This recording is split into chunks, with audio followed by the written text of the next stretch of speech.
It is August 7th. It's boy, the second half of the year already.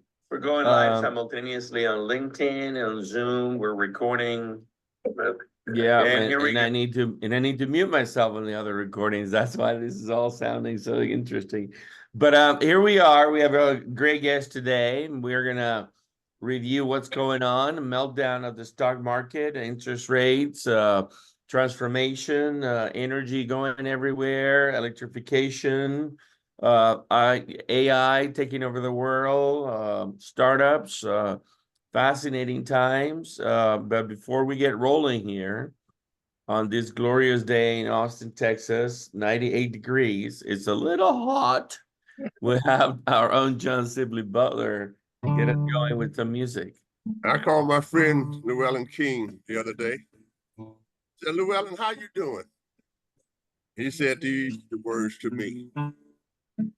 Oh, Lord, it's hard to be humble. You're perfect in every way. I just can't wait to look in the mirror, 'cause I get better each day. To know me is to love me. You know, I must be one hell of a man. Oh, Lord, it's hard to be humble.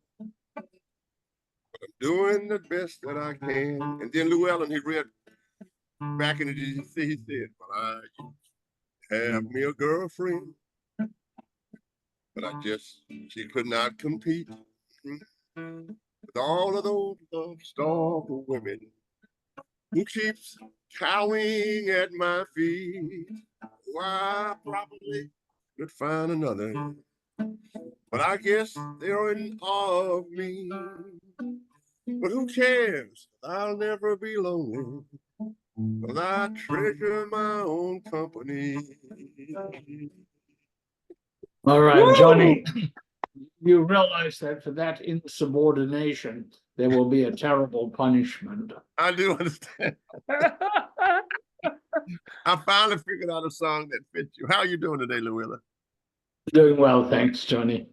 How are you doing? John Butler, how are you, sir? The world is shifting. What's going on? The world is shifting, and I think I'm on its axis with all of the technologists. I counted for last week. It was 13 companies that contacted me about different technologies. And for the first time, I'm getting calls about the actual grid. I don't know if it's the heat that we're having, but the first time people are showing some concern about perhaps electricity can run out. Mm-hmm. Perhaps we do not have enough gigabytes to run America. I was talking to a guy this morning, and he said, you know, I had a show on electricity and I asked questions and nobody could answer them. Everybody assumes that the grid will always be here. Everyone assumes that we can plug everything up behind the unit, which I call the internet or the internet of things. So that seems to be real popular. And of course, the economy is very, very interesting. You have people staying at home working. You have people looking for jobs on the internet so they don't have to go to work. You have the stock market. You know, the Feds did not mess with the interest rates. So the stock market is still there. You know, you made a lot of money the last month and a half, and then it dropped, you know, so that's that. But, you know, we still have these international wars going on. And when I ask myself, you know, what would be the biggest impact on our supply chain, how we look to the future, and then we have not settled the Ukrainian stuff is still going on. Then you have the Israeli conflict that will probably really, really get worse. And I think China has already evolved. As I said before, China had raised, you know, 1 billion people up to the middle class in one generation. And I see the level of influences shifting in that part of the world, like I like to say, and I've said this before, where China becomes what's most important, you know, for Korea, for North Korea, for Australia, and et cetera, et cetera. So those things are happening on the big side. And then we have presidential candidates that's throwing insults at each other rather than talking about the basic issues that we need to talk about. And I wonder who's giving them their information to talk about. You know, I said with pride that I was on the committee to elect President Bush's W. And there was always an emphasis on what's going on in Detroit. So Mike and Port and I did the research. He was a good friend of mine, a Harvard guy.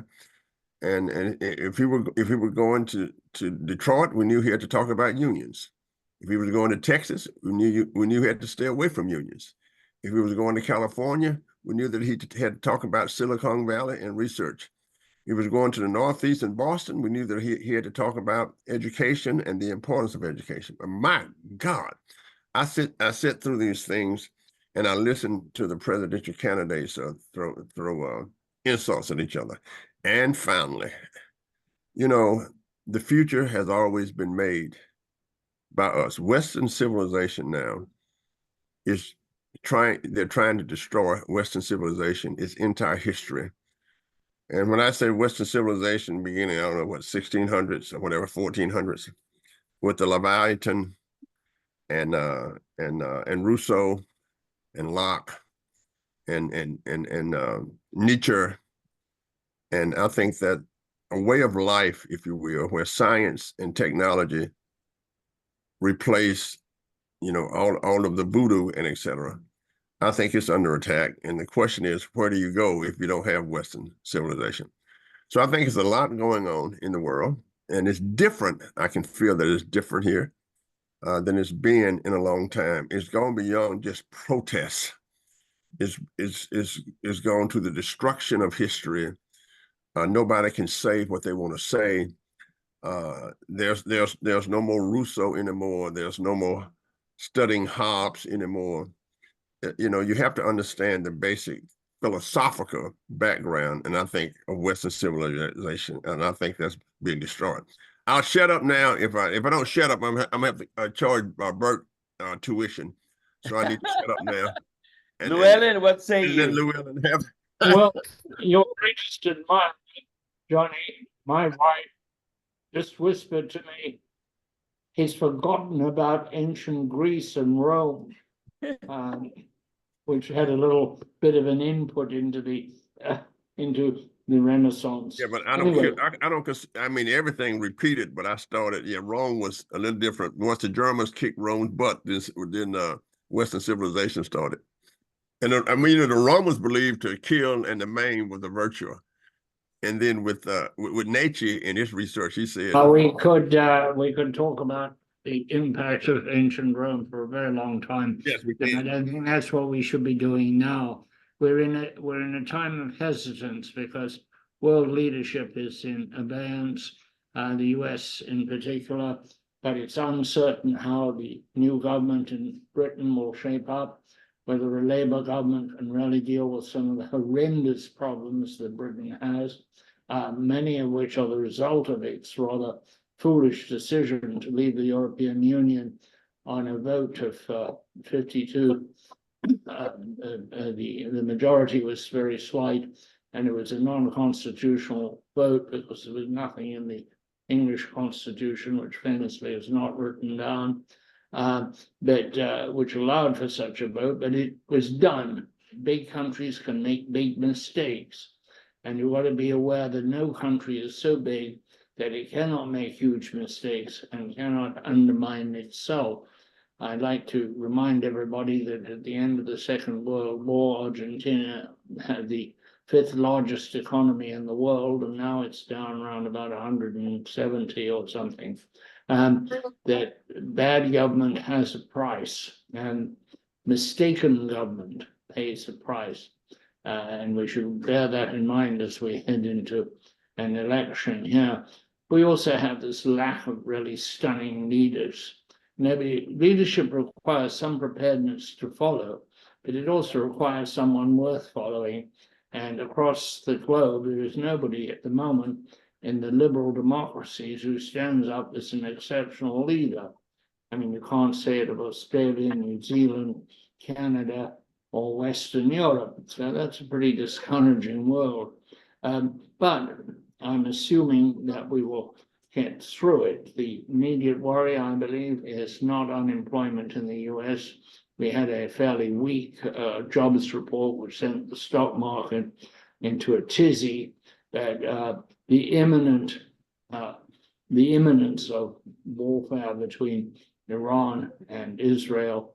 Iran has sworn that it will punish Israel for killing Hamas leaders and Hezbollah leaders. And we're all waiting to see what that is. It could be a fairly futile attack, as the last one was, with drones and rockets, or it could be something much deeper, larger, and more of a problem to deal with. It is a delicate situation, and not one to be envied nor trifled with. Overall, we're having enormous and I think constructive excitement coming out of artificial intelligence. Its impact on medicine is begun, and it's very positive. Its impact in daily life is sneaking in. It's here and there and everywhere. The thing that I have always been concerned about, that there will be a lot of job loss, has not yet transpired, and one hopes it will not. But I think that's an open question. But it does mean that there is progress even when there's hesitation. And we live in a time when our technology far outpaces our politics. Our politics are way behind the speed of technological evolution. And by and large, human life is extended and comforted and made worthwhile more by technology than it is day to day by politics. We live in a technological cocoon, and if we're going to survive things like the change in climate, we're going to need more, not less, technology. I think one of the things to be borne in mind about technology, which can also be expressed as engineering, is that it is capable of solving the problems it seems to have created, provided there's not a political intrusion, which is like putting a tourniquet on an evolution, and then you get the mess you got with nuclear power. Well, we now have got very advanced nuclear power, nor the electricity we desperately needed from it, the clean electricity. So as an old friend of mine who was the science editor for the Financial Times, I used to work with him on various projects. He said, you know, it's dangerous when politicians fall in love with technology, and catastrophic when they fall out of love with it. So I lay that before you as something to ponder. And that's about my take on things. The weather up here is very fine, and things are all right today. Brilliant, brilliant. Well, I should remind everybody that as we have this focus on digital transformations and smart cities, smart grids, mobility, smart buildings and homes, materials of the future, rockets, flying drones, and so on. It's really fascinating to see the sort of juxtaposed paradoxes of, you know, existentialism and cultural shift and technology coming everywhere. Robots are emerging. So it's really interesting to have a conversation with our guest, Bart Stuck, who is the managing director of AlephTalks and Signal Lake. And he actually is an MIT grad and worked at Bell Labs in Murray Hill, New Jersey, where I actually did a joint venture with Lucent Technologies when I was at Philips, and we had offices in Murray Hill and Piscataway, Parsippany, Edentown, and all that. And then Bart worked as an independent consultant for several venture capital funds and some of the major carriers, AT&T and others, and equipment vendors. And then he ultimately funded a capital fund, and he has been very focused most of his life working on what he describes as metamathematics and the geometric foundations of mathematical physics. And John Butler will love that, because John Butler is a mathematician, social physics kind of guy. So welcome, Bart, to the show. Thank you very much. Tell us about you and tell us about what you've been doing with your venture funds and what's going on with AlephTalks and Signal Lake. Give us a little background. Sure. I was, you covered it. I was born in Detroit. That's where I grew up. So I'm quite familiar with unions. I actually worked one summer for Ford putting screws on carburetors, which shows you how old I am since there's no more carburetors and there's probably no more screws. They probably just snapped the injection molding together. But anyway, I had a union steward come up to me and he said, you looks like you've moved your box of screws a little bit. I said, yeah, I could get a little more done. He said, son, there's going to be 5,000 people walking out of this plant in the next 30 seconds unless you move that box of screws back. and and that would be the end of my summer job too. So I said, okay, I'll do that. I spent 8 years at MIT and enjoyed that. It's not for everybody, but it at that time it was really a meritocracy, and you didn't matter if you were purple polka dot, whatever.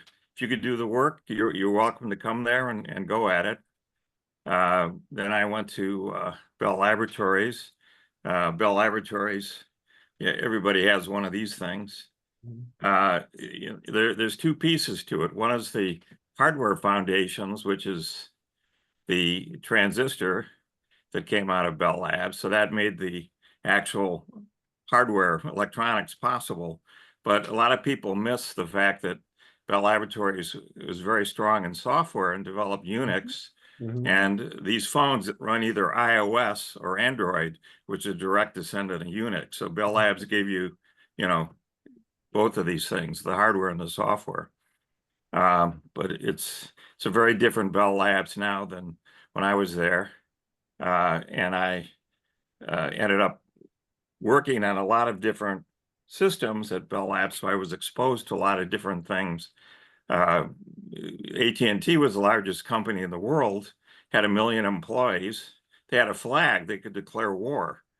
They were who they were, and they decided to go into computers. And they had a big fight with the Justice Department and an antitrust suit, and they decided that they'd be willing to get broken up, and so they could go into computers. And I just asked myself, what if they spun off Bell Labs and Western Electric, which became Lucent, and they kept all the phone companies together? They would have had this, and they would have had all of the networks there, which is what they really knew how to do. They really knew how to run a good network.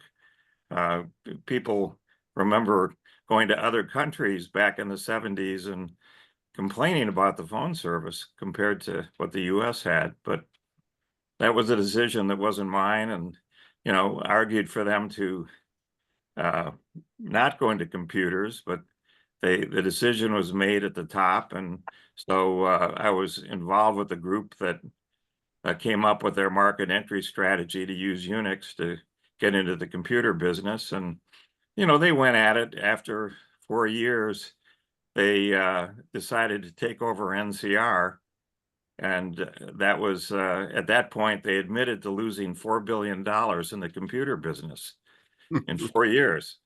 And people couldn't even find it on the balance sheet, which shows you, what's going on. So they took over NCR, and in the meantime, there are lots of things happening on the technology front, all kinds of companies I was involved with, and public stock flotations. One of the things that came out of that period was optical communications, that there was the chance for using light rather than electrons to communicate. So optical fiber was there, but you needed lasers that would last for 50,000 hours, and you needed optical amplifiers that are there now, and you needed optical filters. So it was all everything done just like in a microwave in a radio system, but shifted up to optical frequencies.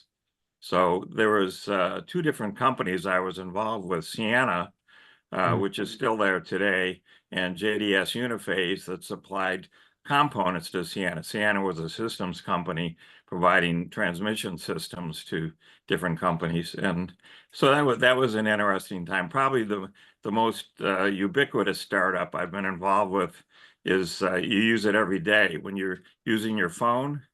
You're doing text entry probably for messaging. Okay, this was predictive text entry, so it corrected everything. So it's in over several billion phones right now, and over 50 languages around the world. And then we got involved with creating this venture fund, which was an interesting time to go at it. And there were a lot of things that happened there, but in business and venture, you look for three things: people, products, and markets. And the easy thing is always the product and the market, and the hard thing is always the people. And you could see these things, certain teams of people, you'd say, they can't miss, they'd miss. And others, they'd knock it out of the park, and you'd go back and ask us, well, what did I miss here? What happened? So it was an interesting time. We ended up adopting a boy in 1998 from Bulgaria. He had some bad breaks, and we had some good breaks along the way. And so we looked around for a church for him. We joined a Unitarian church because it was going to be agnostic. It was going to expose him to everything and not be caught up in the drama of all these other particular churches. So they did a fine job for him, and that got me much more into meditation and into thinking about a variety of different things. So, I encourage you to read the Yoga Sutras of Patanjali, and the Yoga Sutras they were written down probably around 0 AD, but they were clearly oral. There's 196 sutras. They're each 3 to 5 words of Sanskrit. You can clearly memorize it, and they're broken down into 4 books. So what the West calls yoga is caught up with the notion of your physical body, stretching and getting all the muscles unkinked, getting relaxed, controlling your breathing, calming your mind down, and so forth. So that's great. That's the first book. So what are in the other 3 books? What are in the other 3 books? And if you read it, you'll see there's some amazing ideas there. And I went back and looked, and because I had gone through MIT, and there was a big push in physics at the time in the 70s with the unification of the strong force, which is what attracts likes to like. So the atoms have positively charged protons. They should repulse one another. They get close enough together. They have the strong force that holds them together. It flips, it attracts them. And the weak force, which is radioactive decay, where a neutron decays into a proton, and a neutron into an electron and a proton. So you end up with an isotope of what you've got there. And so all of these things were the strong force, the weak force, and electromagnetism were all there, and they were covered in what's now called the Standard Model in 1975. And we're here 50 years later, and there's been virtually no advance whatsoever in the Standard Model, encompassing gravitation and encompassing other phenomena there. And in particular, the other phenomena, which is really something to worry about, is 100 years ago, the telescopes got good enough, gathered enough light that they could see the smudges they were looking at were in fact clusters of stars or galaxies. And they could see that these galaxies were spinning. They were rotating around a common center. And so why not plug in some numbers, and let's just see how stable they are. How stable are these galaxies? So they plugged in some numbers for 10 million stars, and they're all attracted by gravity, and let the thing spin, and lo and behold, they would all fly apart.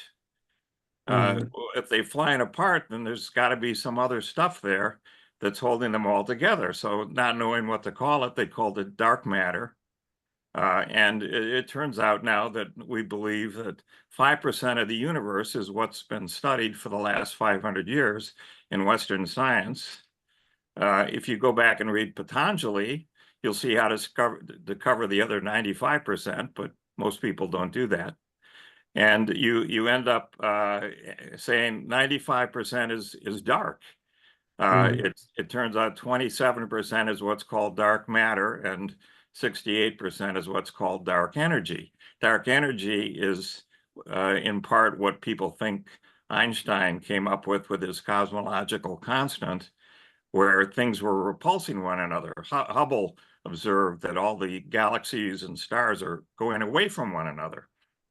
Which of course led to the idea if they're going away from one another, then they all started at some common point back in time, which led to 100 years of study on that. So you've got this problem here, which is if we're in 3 dimensions and we have 5% of the matter and energy in the universe, then why not ask yourself, well, if there's 95% of it, then 3 dimensions has 5%, then I need 60 dimensions to have 100%.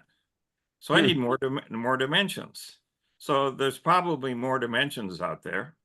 And that leads to some very interesting ideas in geometry and what makes up the universe and what makes up time versus space and so forth.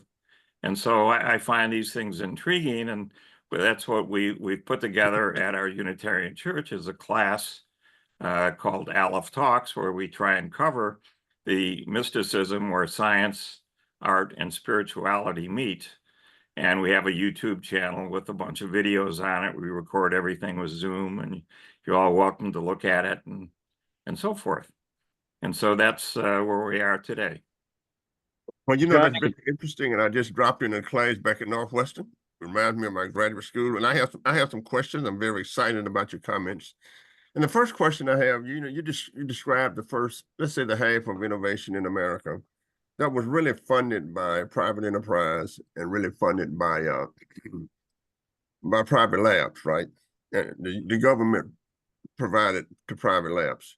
And to me, you had a number of schools active. You had Rensselaer Institute that was really doing great things. You had MIT that was really doing great things. You had Tuskegee that was doing great things in agriculture and technology transfer. And to me, the Stanfords came later, and et cetera. So the question I have for you is this: was it a mistake for the U.S. government to move funding from private labs and to create something called research universities? That's my question. First question. Do you think that has a positive effect on science and technology and the movement of science and technology from the lab to the market? That's the first question I have. Just what's your feeling about that, given your history? And I can identify with your history certainly. I remember I graduated from Northwestern in '74 when they were doing University of Chicago was creating finance. Everybody was getting excited about physics again. But all of that great research was done at private research units. Not one of the problems that comes out of this with these research universities is, as you pointed out, they get grants from government. Okay. And in fact, they sit there and they keep score. The faculty keeps score. Did you bring in $1 million, $2 million, $10 million this year for your lab, for your students, and so forth? So they write proposals, and the proposals get reviewed by their peers that are at other research universities. So you end up regressing to the mean. Okay. No one takes a chance. Okay. No one does anything that's going to be really stepping out of the box. It's going to be the unusual. So, for example, there's a number of materials startups I've been involved with. Okay, that are all in their own way privately funded, as you pointed out. One of them is called Acera Surgical, and they're on track to probably be acquired, or they could potentially do an IPO, but they deal with bandages. Okay, so if you ever take a look at medical bandages, you'll see there's probably 1,000 different types of dressings for wounds. And you have a wound of some sort, and you have to take the bandage off and put another one on and redress it. And it's hundreds of years old, whatever this is. So they developed a material that is a lot of polymers in it, and you simply wrap it around the wound, okay? And that's it, and it will immediately stop bleeding. So they received FDA approval for bleeding in the blood, beyond the blood-brain barrier, because there is nothing there that will stop the bleeding other than this material. You put it on and it immediately stops the bleeding. So they wrap this around your wound, wherever it is, and in 90 days it dissolves into your body. And then your body will, dispose of it as a waste product. Mm-hmm. So no more dressings or anything else. They're growing like crazy right now due to this particular material that they've developed. And there's a whole line of things. A different example, there's a lot of activity in materials that take in and give off heat. So they're called piezo caloric, where you mechanically induce a stress on it, or barocaloric, or there's a pressure of some sort of pressure gradient. You put the pressure on, you take the pressure off, it takes in and gives off heat. Okay, so this company that's there is going to Oak Ridge, and they're going to go develop a refrigerator freezer through Oak Ridge that won't have any fluids in it. It'll just have an air fan blowing across this material, and it'll be just as cheap or cheaper than your refrigerator, but because it won't have any hoses or anything, there's nothing to break. It's just solid state. It has a chance to be much cheaper. Different example you find in carbon nanotubes and in graphene. Things like cement will probably get replaced, or car bodies, okay, with injection molding here. So there's a lot of activity right now in the materials area, but not a lot of this is coming out of these universities. They're coming out of this place, that place, the other place. Some of these things are spin off out of the black budget programs, but I think your point is right on, that having these large research universities, things that get $100 million a year and more and funding, ends up leading to less innovation, more of the same, and a lot of grad students that are writing proposals. Yeah, I mean, as a professor at one of the great universities, we measure ourselves by, we can get $1 billion at the University of Texas. The university takes 60% of it, and that's our business model. Well, let me ask you another question that I found intriguing. I also have an interest in ancient technologies. I like to read Ibn Khaldun. You mentioned the Peter Galligan, was that right? The early writings, right?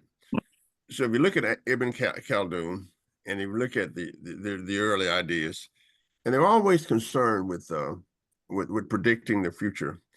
And this is what I see is happening in the sciences. And you have to go back and look at the early sciences. In 1846, a guy by the name of Auguste Comte wrote a piece to develop something that was called social physics.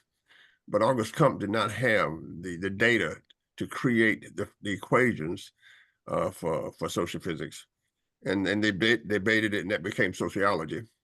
And now what they call now Alex Penland, a great friend of mine who's at MIT, wrote a book called Social Physics that tries to bring the gap from the social sciences to the physical sciences. So my question to you is, given the revolution in over the years in technology and computers and all of the bits and data that we call big data, I can say to you that I can write equations for the movement of people almost as well as I can predict what we know about the universe, right? And we call that, well, you call it analytics, I call it Auguste Comte social physics, because nothing is new. Do you see, going in terms of how we understand and creating products, a combination of the social physics, or the social sciences and the physical sciences, because of all the data that we have? I'm convinced that we know little about the universe. I'm convinced that maybe we are part of the universe. But what do you think about the combining in terms of Alex Pentland, who, as I said, who happens to be at that little school called MIT, in his social physics, where he's writing equations for the movement of people and predicting everything in the world. And it's combining, because by the way, the physicists are now becoming sociologists because they're writing equations about the movement of people, the movement of stock market, because all of the stock market people are physicists. They are not in finance. They come from physics.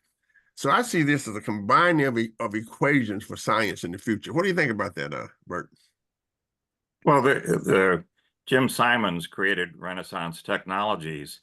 He didn't call it a fund; he called it Renaissance Technologies. A great sociology. I need because they gathered a lot of data. In fact, they track every trade, every tick on the 200 odd markets that are around planet Earth, right? And store all of them. And then they have very sophisticated algorithms that allow them to buy and sell. They hedge as well on these different things. And so that's a type of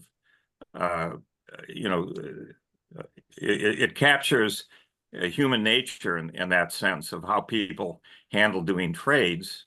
And they've said that they have to be more than 50% right, but if they're 51% right, they make money hand over fist. Okay, and that's what they've demonstrated over the years. But once you leave that, and then, and there's some, for example, another guy at Bell Labs, John Kelly, wrote a whole paper that got published on how if you have a say an example of an investment you want to make and you think it'll be good with 70% likelihood, okay, that means that 30% likelihood it'll go bad, then how much do I put into it? And he showed that if I take the 70%, subtract the 30%, and divide by the 70%, I have 40% over 70%. I put 4/7 of my money into the trade. Okay, I'll do fine. I won't lose. You have to know, not only what to trade, but how much to put into the trade. So he came up with that. That's an example of what Renaissance Technologies uses for sizing these trades. Yeah. And once we leave this, okay, this is where I think there's been, a real breakdown, that we've simply gone too far into materialism. Okay, the people that came to this country from Europe, for example, were looking for religious freedom.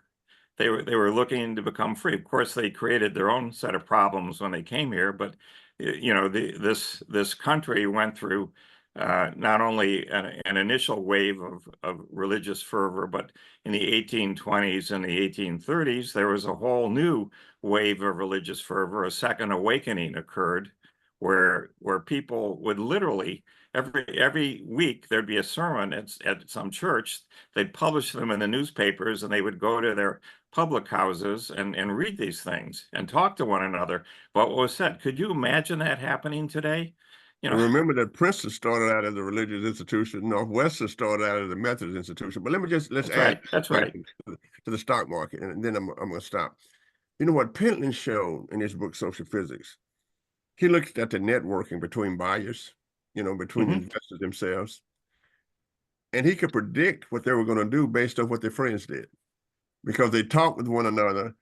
And therefore, the trade became a networking kind of deal. And let's take this back to physics. As I know, and you probably know, a social network, a physical network, and a biological network, when drawn out, they all look the same, right? So I think that what happens then is that in our request to make this a mathematically driven society, we still have to look at the theories that we as humans would put behind it. And I think what we see here is a lag of the philosophical basis of society, whether it's Ibn Khaldun or what you talked about. Because everything we do, whether it's this idea that all people are created equal, and that's true. I want to know where did I come from? Why am I so superior to everybody else? Being facetious of self, that everybody's endowed with their creator. Okay, if that's true, why can I play guitar, piano, dance, and sing, and Llewellyn can't do anything but talk? I mean, where's the equality there? Where's this endowment? You know, but the point is, it was Rousseau who said those things. It was people who said those things. So I think as we go to and combining this technology, we got to go back to the philosophical basis, whether it's Ibn Khaldun, whether it's 2000 BC, about what humans have understood on this planet. And that has really, really fed our notion of business enterprise and trying to capture what we've always done, capture the dynamics of the world so that we can make a living in this thing that's spinning around that we call Earth. Llewellyn, I'm sorry for the comment that you don't measure up to me. I want to apologize for that in advance, but you know, that's just the way it is. I can't help it if you're going to parade your insecurity. Well, you know, Bert, I'm mad with Llewellyn because I was born in New Orleans and he was born in Africa. He keeps telling me that he's the true African American. I never had the audacity to say that. It's self-evident. My God. Okay, Llewellyn, I would like to talk to Bart, please. Just silent, but sorry, you seem to be a little rusty on the books there. You're awesome, and I'm so glad you raised the issue of money that excludes universities and the black hole that so many universities have become. And we can see it right at the moment with the development of energy, the huge amount of money just pushing out to get green electricity and to fix the grid. And much of it is going to little grants here, there, and everywhere else, which everybody knows will not actually produce anything but a politically attractive congressman and say, this university and I'm, you know, in my town got this and that got that. But I've been hearing about this for 30 years now, that money is not going where it will be constructively used, but where it will set up sort of competitive research that goes nowhere because it's competing for more dollars. It's not competing. Once Senator Ellender, a long time ago from Louisiana, when I was reporting on nuclear power and covering Congress, he said, you know, the problem, Mr. King, is these researchers, you give them $1 million to find something out, and then back next year they want £3 million to find out what they discovered. And we see a lot of that. But the actual idea is universities don't seem to have an idea these days, except a few, Stanford, MIT especially, that what they're doing will actually get into the marketplace and affect things. There just seems to be that it gets into a circular motion of more money for more money for more money. Somewhat the same syndrome affects the national laboratories. But there was something else you touched on, and that was, which is again very alive to me, and that is the great things that are invented and never get out of the lab. The national labs are full of technology that has never left the labs. I was involved years ago in working on the creation of the craters, or doing some very minor consulting. And at that time, I was very friendly with the director of the Sandia National Lab. And in a speech at Sandia, I said, this is a simple problem, technology transfer. If the 500 best people in this laboratory were fired in the morning, technology would fly out of this lab and it would be commercialized. And later he said, I wish you would stop saying that, but you're right, you know. It was Al Nareth, who also introduced me later on to Bell Labs when it was past its glory days, when AT&T was being broken up. So we know the problem here. How do you get the technology out? How do you stop circular investigation of the same phenomenon in 100 different universities? How do we get it to the market? How do we get it into the place where society and human beings benefit from it? What are your thoughts on this? You've been around it a long time. You must have a lot of thoughts on it. Yeah, I mean, the mechanism of venture capital that you see there today is, was created to commercialize these things, to help spin them off. Having said that, for example, right now, you have this situation where you have software businesses. And software is one of these things where you have very little technical risk, but you end up having a huge market risk in terms of how you package it and bring it to market, what the so-called business model is. And so the companies that are attracting these billions of dollars of investments today out of venture capital are typically software companies. And they, just to show you how the mechanism works, it used to be you would license software. So you'd get a license of the software and it would be good for 5 years. And every year you'd have to pay a maintenance fee, which was typically 20% of the purchase price. Well, they flipped it so that you have to go now and buy it per month. So the per month thing pushes your break-even point out probably 5 years. And you go from a $20 million investment to a $100 million investment, and today to a $1 billion investment just for the same chunk of software. And the problem that comes with all this is, for example, the really innovative stuff. For example, Michael Lewin, who's at Tufts University, he left Harvard. Paul Allen gave him $10 million. He said, here, I don't want you to waste time writing grants. I want you to just build your lab up with your grad students. And, he had started out looking at salamanders and asking, how come you can cut a limb off a salamander and it'll regrow?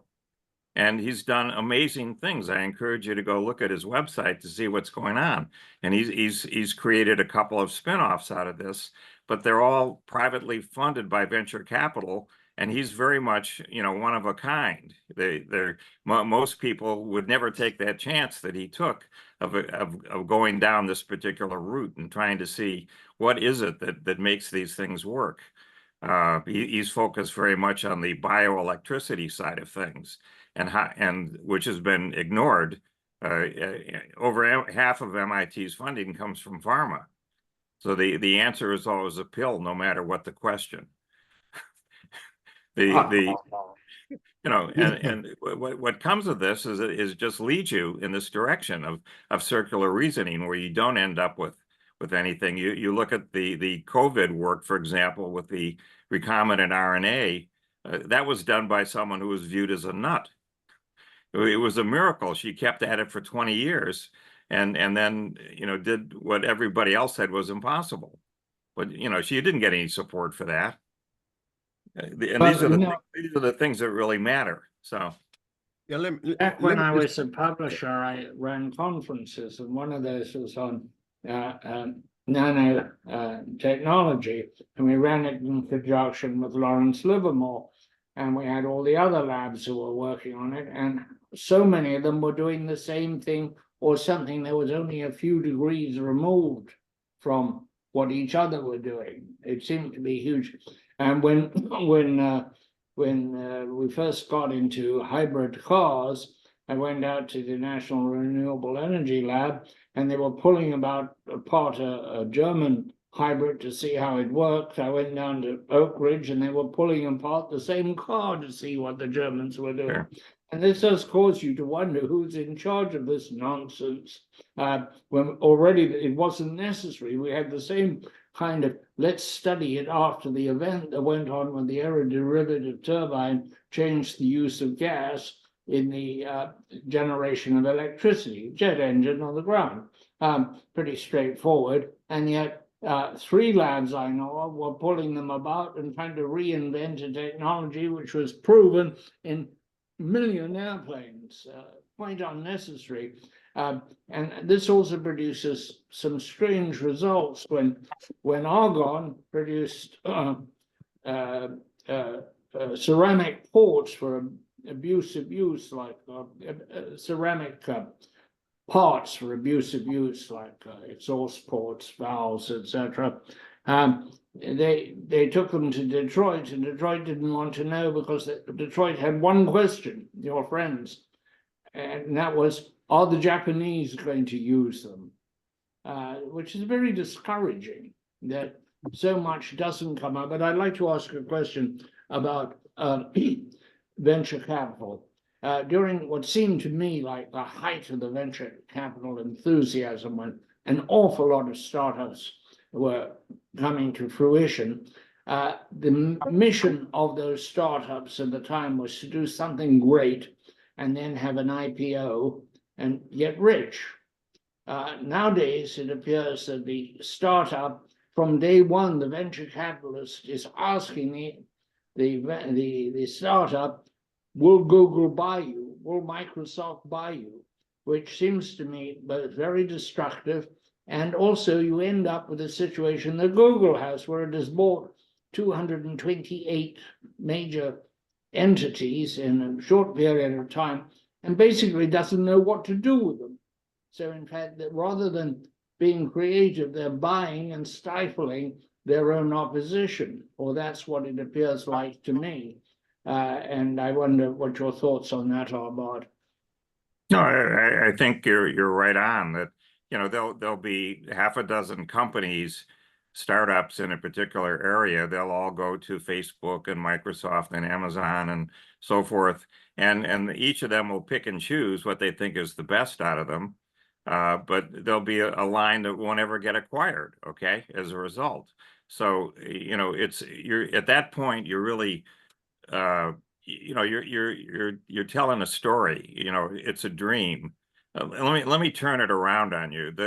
My view is, I'll give you, if I looked at $1 of success coming out of these things, I'd say that 10% of it is due to the idea in the first place, whatever it is. 40% is due to being able to scale it, to have something that's robust and reliable. And that's something that people don't fund at universities, do not. They fund new ideas. They don't fund manufacturing technologies. And then the final 50%, I'll just say, is sales, marketing, positioning, everything that goes with it to build the infrastructure around it. So the idea side of things, the problem with venture capital is it has to get in there, and the financial markets, you know, long term means after lunch. Okay, it doesn't mean you know, 2 years from now or whatever. It is what it is. So you better be able to quickly get the positive cash flow, whatever that means, or sell it and run for the hills, one or the other. And it's not a good situation. It doesn't foster you know, any sort of meaningful stuff. I'm amazed that Tesla's gotten as far as it has, you know, with all of the trials and tribulations that it's gone through. Just to contrast them, there's another startup dealing with that's developed the next generation Wankel engine. One of the problems with the Wankel that Subaru came out with in the 70s was the seals failed. So the engines ran for 50,000 miles, and then they just seized up. There was no seals left to keep the fuel into the little cups that were there as the engine ran around. So they fixed that problem plus a few more, and we'll see, because they end up, the standard internal combustion engine today is roughly 22% efficient. Their engine minimum is 50% efficient just out of the box. And we'll scale. Okay, we'll go to different size engines, and so we'll see if they can get somewhere. But they're faced with the same situation. They have to get, so for example, contracts from the U.S. Army for tanks or for trucks for doing this, because who are they going to sell these engines to? I said, well, why don't you do backup power generators out of them? You know, there's a need for that. You can sell a lot of those. And you know, and yours would be cheaper intrinsically than the thing I buy from Honda. You know, why not give that a try?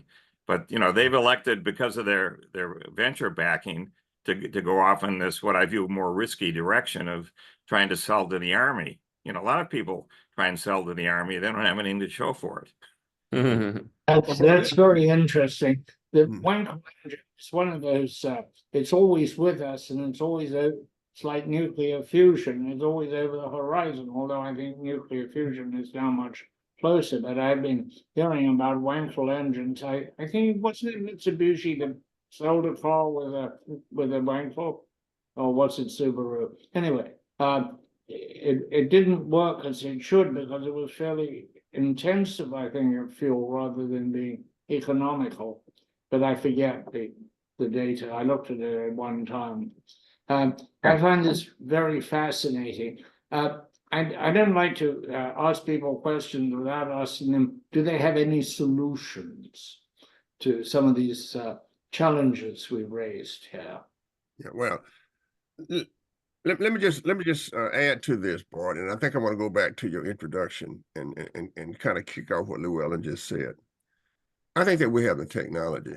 I think the problem now might in the future might be our teaching and future Americans. I'm talking about going back and creating a lab for Adam Smith, The Wealth of Nations. How did we get here? I'm talking about going back and creating a lab that read Karl Marx's work on capital and realizing that Schumpeter said Marx asked all the right questions but was wrong on every one of them. Going back and looking at the relationship between Keynes and Schumpeter and how we think about the world, because the problem that we have now, in my MBA class, I had to spend 2 or 3 weeks on why capitalism was okay. I used John Mackey's great book, Constructive Capitalism. I had to go through everything and say, tell me another kind of system that really allows people and really says to people, you will be good with your talent, how good your talent is, right? And another system that will allow people to move forward in what we call this world today. Even China put capitalism on the top of a communist kind of regime. So my question is, why don't we think about this? Why don't we think about doing, I don't know, a lab for Adam Smith, a lab for Schumpeter, a lab that uses John Mackey's work? Because I can tell you this, the students that's more interested about market economies were not Americans, they were our immigrants. Now, you know this because MIT has been a great university for immigrants since it started. So my question is, how do you see how we think about the world? Because how you think will determine your future, right? Yeah. I can tell you. You've got a good question there. Let me just pick up one piece of it, because I want to just flag that the educational system today is very different than when I went through school. Oh yeah. We had some amazing teachers, and so 10 years ago I went over to Bridgeport, which is the largest town in Connecticut, and it's just like any other city. It's got a core that's just loaded with crack houses and prostitutes and everything else you could think of, just devastating. And there were 2 high schools there, and they have a 50% graduation rate, and I have no idea if they can even read graduating. But there was a 3rd school that had just been built. That's where I went to, and it's a magnet school. So it actually had capacity for 2,000 students a year. And it was entirely admission by lottery. There was no tests. So 70% of the kids came from Bridgeport and 30% from the 8 towns surrounding it. And there were 3 schools there: biology, information technology, and engineering. Engineering, they're right next to Sikorsky. Very strong ties to Sikorsky. So I went there, I visited, I said, this is really great, but you need a project to bring the 3 different things that you have here together. So why don't we go ahead and have everyone focus on doing the payload for a satellite, and we'll put it into orbit. So they looked at me like I'd landed on my head. And I said, no. If you ever look at the International Space Station, every 10, 20 days, there's a supply mission there. Go on the web, you'll see there's pictures there showing all the supplies that are going up for that mission. And look next to the supplies and you'll see 10, 20, 30, 10-centimeter cubes. They're called CubeSats, they're called nanosats, they're souped up cell phones. And these kids could learn how to go do this. So they listened to all this and they said, well, where do we start? Well, when I went through school, I took wood shop, I took metal shop, I took typesetting, I took home ec because I was curious about, baking brownies and snickerdoodles. We had an automotive shop. All of that's gone. There's nothing in these schools. I had So that I in my said, school. You're right. here's what we're going to do. We're going to take these kids, and there's what's called the maker movement. We're going to pair the kids up, 500 kids there, so 250 pairs of kids. We gave them each $50 of electronic components and 27 projects. So the first project they all had to do was take the processor board out. It was an Arduino processor. They had to hook it up to a power supply.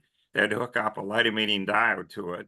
And then they had to change the script in the software so that they could turn the LED on for 1 second, off for 1 second, on for 1 second. And so the teachers are looking at this and they said, my God, what if there's problems doing this? And I said, well, when you have problems with your phone, what do? Don't you give it to a kid? And the kid shows you how to make it work? And they said, yeah. So why do you think this is? And that's exactly what happened. The kids figured out and they taught the other kids. And so the end result was after this, it became an integral part of their curriculum. Instead of doing, made up experiments, they actually go ahead and they take these processors and attach them to instruments and gather real data. And so we gave them classes in data analysis to figure out what to do. And then NASA showed up in the middle of this, and they said, we're looking for high schools to propose experiments for the International Space Station. So there are 3,000 high schools that submitted proposals. 20 got accepted. This high school was one of them. They flew an experiment to the International Space Station and back, okay? Now, these are kids right out of the ghetto, okay? And it's a rainbow of colors. They speak 80 languages in Bridgeport. It's just like what you think. And yet, God forbid, these kids are going to be able to go start up their own businesses and create jobs in Bridgeport doing this stuff. And that'll create the environment for what you're talking about, John, which is giving them the freedom to start to ask these questions and get on with things. But they've got to be empowered. They've got, naturally this is, fought, tooth and nail, as you can imagine, by the Bridgeport School Administration. So time flies when you're having fun, Bart. And I was going to ask you one question, and I'm looking at the time here, and it's okay that we're running over a little bit. But I'm fascinated. I'm a mechanical electrical engineer, fascinated with robotics and control systems from my days of college, and became a software, computer, telecom, energy guy over the years. And what I see, as a human is I see the digitalization of the planet, the decarbonization of the planet, the decentralization of the planet, touching everything at different paces. So now we're talking about AI and this and that, but in the great scheme of things, simulations and how we, represent the physical and play with how the future would look like, or things should look like, or behave, or study them. We are in a big simulation. Nobody could argue that it is or it isn't. Maybe we are in the matrix. What's your take on where we are in the journey of quantum, AI, digital twinning? What's ahead of us? What's coming in the next 10 years? I honestly think what's going to happen is people are going to swing away from this materialism and towards something of greater spirituality. And then they're going to realize what they missed along the way. And so what you're going to see is, I just touched on this briefly on the website, that you have electromagnetism, which is described by Maxwell's equations, okay? But you take the equations for fluid mechanics, and those equations are identical to Maxwell's equations, except they have terms for the density of the fluid. The fluid, in this case, if we just took Maxwell's equations, we'd call that fluid the ether, the ether that makes our space around us, okay? And if you go ahead and you do what's called a perturbation analysis, where you expand things in the 0th power, 1st power, 2nd power of the density of the ether, what you'll come back with are the equations for electromagnetism, the strong force and the weak force. And what gravity is the change in the density of the ether. It's not a force at all, okay? And this results in these waves that people are talking about for energy sources, which the instrumentation is not there today, except for the black ops guys. Everything I'm saying is known to the black ops guys. There's nothing that's unknown here. And so they'll be possible to come back with non-polluting power that you're talking about with which will immediately, you know, of course, wipe out the car business as we know it, and the banks and the oil companies and on. And God knows what that will mean, but I could see the world being a lot better without a few banks. So anyway, that's where I see us going. Is that's what's going to happen, and it's gonna be like throwing a switch. Interesting, very interesting. Well, I appreciate your time today, Bart. It's always enlightening to talk to MIT brains. And gentlemen, final thoughts. I think Bart is totally awesome, and I thank him. I'd love to talk with him more. I'm excited by what he had to say. Thank you, Bart. Yeah, I'll be glad to talk. I'm not hiding. Give a call. I will. Yeah, I would love to talk. You know that the Black-Scholes model in the stock market is based on Maxwell equations and dispersion. We know that. That's what the physicists did. So Maxwell equations, which are really the most solid equations that we have in physics, right, have made contribution in finance, because that's what we base the Black-Scholes model on, and the efficiency model on. So I think also we have to really include, and this is what we need to talk about. We need to have major conferences on thought patterns in America. Thought patterns about market economies, and thought patterns about and we need to separate. I call it the history of economic thought, not economics, right? So that'll take me through Ibn Khaldun, because the great economist, whether the Wealth of Nation, Adam Smith, was really a philosopher rather than an economist, right? On what he was seeing around him in his hometown. So it's been good. I would love to talk, and we'll have you on again. Okay. Enjoyed it. Thank you. Johnny, take us away. Oh, I gotta think of something from Bart's generation. Come gather around, people, wherever you roam. Sure. And admit that the waters around you have grown, and accept that it's soon to be rich to the bone. If your time to you is worth saving, then you better start swimming, or you will sink like a stone. For the times they are changing. The world is done, the cast it is cast. Remember that? Bart? Yep, absolutely. Take care. All righty. Thank you. Gentlemen, thank you. All right, take care. Bye-bye. Yes, Bye-bye. all the best.